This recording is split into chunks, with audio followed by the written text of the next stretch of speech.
in a journey into life. Lesson 4. Letter A. We accept Jesus. Admit and repent of our sin. Believe that Jesus died in our place, paying the penalty of sin for us. Note, to follow Jesus Christ, one of most torn and go in the opposite direction. Unsaved mankind is headed for hell. Those who follow Christ are headed toward heaven. If our life is under the control of Jesus, we follow the teaching of the Bible as to the way we should live.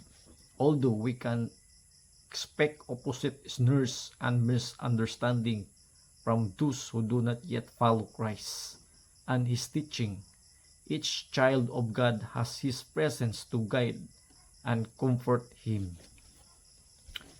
Ask Jesus to come in and be Savior, Lord in our life, and pledge our allegiance to Him.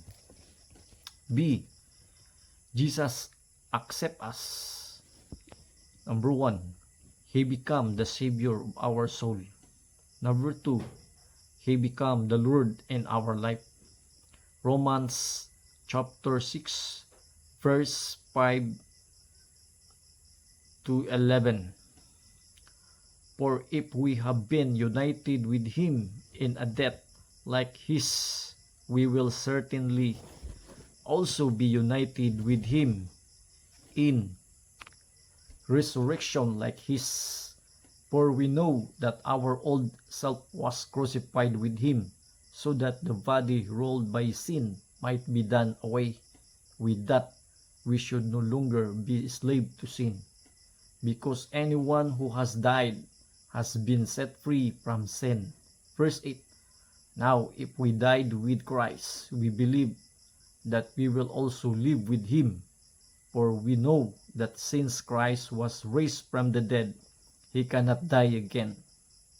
Death no longer has mastery over Him. The death He died for sin once for all. But the life He lives to God. In the same way, count yourselves dead to sin, but alive to God in Christ Jesus. Romans 6, chapter verse 5 up to 11. Letter C. If we reject Jesus Christ, number 1, He will not be our Savior. Number 2, He will someday reject and judge us for every sin we have committed. Letter D. Consider His claim. He paid a very great price to save us. He provides for us salvation from everlasting punishment. Note, our life on earth is short, but our decisions to accept or reject Christ must be made during that lifetime. Now, question number 1. What is your first step in coming to God? Number 2. What is your second step in coming to God? Number 3. What is your third step in coming to God? What is your fourth step in coming to God? Number 5. If you reject Jesus Christ now, what will He do on His judgment day? Number 6 question. Is God just to punish us eternally for rejecting Jesus? The answer is yes. Now, challenge to everyone na dapat wag po nating i-reject ang salita ng Diyos dahil ito'y ay nagbibigay sa atin ng buhay na walang hanggan. Ang Panginoon po ay naparito upang tayo'y bigyan ng buhay na walang hanggan. Binigyan tayo ng pangalawang pagkakataon upang tayo'y makasama niya doon sa kanyang kaharian. Kaya mga kapatid at mga kaibigan, samantalahin po natin ang pagkataon na ito. Hindi po aksidente na nakita mo itong video na to.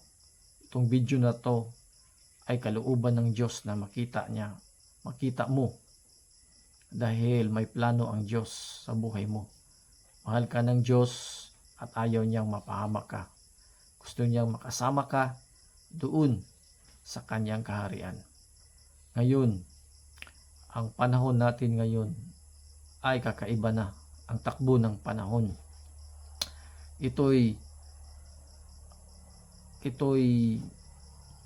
nagkahulugan na malapit na siyang bumalik dito sa mundo. So, gusto niya na pagbalik niya ay makasama ka niya. At gusto niya na laging handa tayo sa kanyang paririto. Ang Panginoon po ay mapagmahal, mapagpatawad, at higit sa lahat na mapasensya siya. Kaya samantalahin po natin ang panahong ito na ibinigay ng Diyos. Panalangin ko po na sana ay ang Diyos ay magbigay sa iyo ng kalinawagan sa inyong isipan. Hanggang dito lang po. God bless you. Please like, share, follow, and subscribe. God bless you.